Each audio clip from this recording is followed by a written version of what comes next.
እንትን አላየው። ይሄ በቃ እንደ ትልቅ ነገር አላየው። አሁንም ሁሌም እንደምለው ወደፊትም ዛሬም ነገር ከጎንሽ ነኝ በምንም አይነት ሁኔታ። እሱ ነው እና ከዚህ በኋላ ለሚገጥሟችሁ ነገሮች እኛም ሳንገባበት ሌላም ቪዲዮ የሚያይ ሰው ሳይገባበት ነገሮችን ራሳችሁ ተነጋግራችሁ የምትፈቱት ነው። በተቻለሽ መጠን እንዲህ አይነት የግል ችግሮችን ሚዲያ ላይ ባታመጪ እላለሁ። እንደ ድሮ ወደ ድሮ እየሰራሽ ፕራንክ ሆነ ሌላ ከፋሚሊ ጋር ምናምን እንደዚህ አይነት ነገር የምትሰሪውን ብቻ እንድታስተላልፊ ነው የምመክርሽ። ከትክክለኛ ህይወትና ሚዲያ አይሄድም ሰው። አሁን አንቺን ስንት ሰው ፈረጀሽ። በቃ በሰሞኑን በታዩ ነገሮች ያለ ስምሽ ስም ተሰጠሽ። እኛ የምናቅሽ ሰዎች ጥግ ድረስ እናቅሻለን። ግን ብዙ ሰው ያለ ስምሽ ለአንቺም ስም ሰጠሽ፣ ለእኔም እንደዛው በተመሳሳይ። ያው እኔ እንዳልኳችሁ የማምንበትን ነገር እስከሆነ ድረስ ምንም ስለማይመስለኝ ነው። ከምንም በላይ ይፈጠሩ በነበሩ ነገሮች የሚደወለው ስልክና የሚጻፈው ሜሴጅ እሱ ያሳቅቃል ትንሽ። በቃ ማለት ለሁሉም ሰው አትመልሱም እና ሰው ከንቀት ወይ ከሌላ ነገር ይመስለዋል።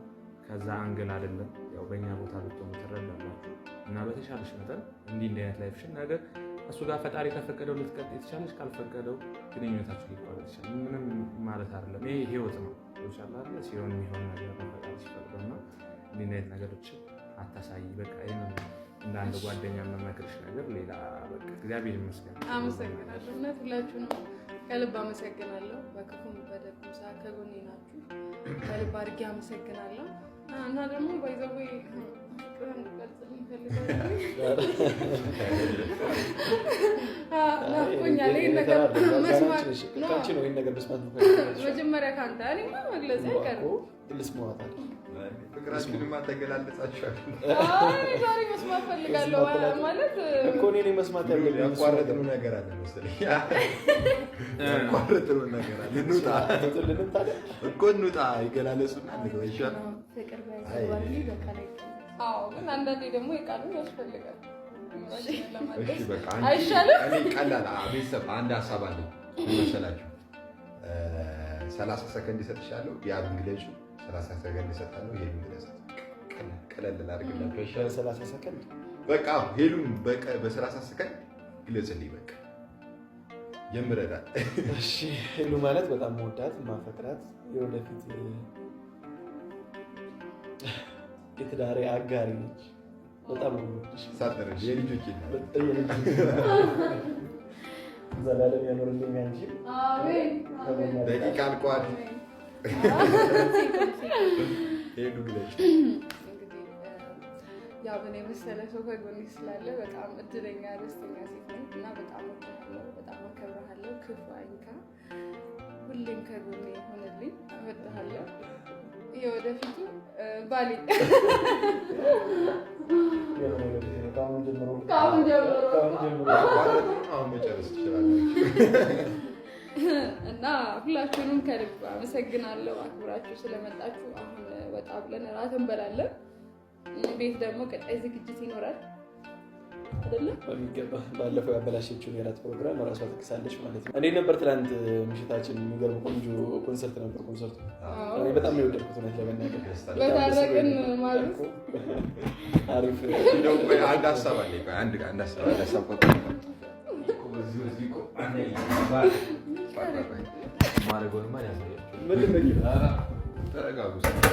ምን መሰላችሁ? ሙሽሪትና ሙሽራው እስቲ ተነሱልኛል። ማታ ጨፍርናል አንድ ላይ። ያው ቤተሰቦች ደግሞ በደንብ ልዑል ተነስ። ምን መሰላችሁ? እውነት የሆነ ደስ ይበለኝ እኔ በቃ ለኔ ብላችሁ ተያዙና ተቃቃፉ። ልክ ሳርሳ እንደምትጨፍሩ ሰዎች ማለት ነው። እናንተ ደግሞ እኔ ትቀበሉኛላችሁ። ሙሽሪት ሙሽራው በብሩህ ሰማይ ላይ ማለዳ እንደ ወጣች ፀሐይ ፈንጥቃ ኩልል እንዳለ የምንጭ ውሃ ፍቅርሽ አይጠገብ አይበቃ አይኖርም የሚያሸሸው ልቤ ያንቺን ፍቅር ከቶ የሚያከስመው ልንገርሽ ሁሉ የሚያስታውሰኝ የያዝኩት ወርቅ አልማዝ መሆኑን ነው። በቃ ታስቢው ይቅር እምላለው ወድሻለው የፍቅሬን መጠን በቃል ከምገ ከምገልጸው በላይ ወድሻለው የለም አይኖርም ሌላ ደስቴ እንትን ማለት ስላቃተኝ ነው እንደዚህ እየተጃጃሉ ወይ እያልን አይደለም። በጣም እኔ ስሜታዊ ሆኛለሁ። ለምን ረጅም ጊዜ በጣም ተፈትነናል፣ ተጎድተናል፣ አልቅሰናል። እናንተም አልቅሳችኋል። በጣም ፋሚሊዎች በጣም የዋሆች የፍቅር ምርጫዬ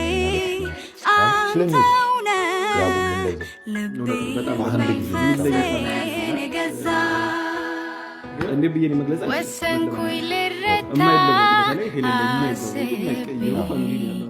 አካሌን መንፈሴን ሰብስቤ በፍቅርህ ጓደኛ እንኳን አያውቅም። የራሴ ቤተሰብ ነው። አንተ ማን እንደሆንክ የሚያውቅና እንደዚህ አይነት ቤተሰብ ነው ያላት። ስለዚህ እድለኞች ነን። እሷ ብቻ አይደለችም። በዛው የዚህ ቤተሰብ አባል ሁላችንም፣ እኔም፣ አንተም፣ ልዩም፣ ልዑልም ካሜራማን ውስጥ እየረሳችሁ ነው። ወሬኛው ካሜራማን አለ። አሚንም በዚህ አጋጣሚ በጣም አመሰግናለሁ። ልቤ ኑርልኝ እና ለማንኛውም ቤተሰቦች እናንተንም ከልብ አድርጌ ነው አመሰግነው። እውነት ትለያላችሁ። የሰው ፍቅር ይስጣችሁ። እውነት ለእናንተ ማለት ነው። እና ለማንኛውም በጣም እድለኛ ነኝ እና ደስተኛ ነኝ። አሁን ላይ ደግሞ ተመልሷል ጎምላላዩ ከባድ ጅንኑስ ማለት ጅንኑ ነው። እና ለማንኛውም ይሄን ይመስላል። መልካም ጊዜ እመኛለሁ። በዚህ አጋጣሚ አንድ መናገር ፈልገው አሚ ከዚህ በኋላ ካሜራማናችን ብቻ ሳይሆን አንዱ የቤተሰብ አባላችን ነው። እዚህ በኋላ አብሮን በቪዲዮ ምናምን አልታዩታላችሁና ይመጣል። ከዚህ በኋላ የራሱን ቻናል ከፍቷል። አሚ ሆፕ ነው የሚለው። አሚ ነው አይደል? አሚ ሆፕ። ሁላችሁም ሰብስክራይብ አድርጉት። ሜንሽንም እናደርጋለን። አብረን በዛም ቻናል እንመጣለን። እንግዲህ ፋሚሊ ነን፣ አንድ ላይ ነን እና እንወዳችኋለን። እና ውድ ቤተሰቦቼ ምንድነው ቤተሰቦቻችን ቤተሰቦቼ ብቻ አላልኩም። ይሄ ነገር ምንም እንውጣላቸው መሰለኝ። ኤኒዌይስ ውድ ቤተሰቦቻችን የኛ ደስታ እናንተ ደስታችሁ ሆኖ ወዳችሁን ስለቆያችሁ በጣም እናመሰግናለን። የሉና ያብን እንግዲህ ብቻ የነገን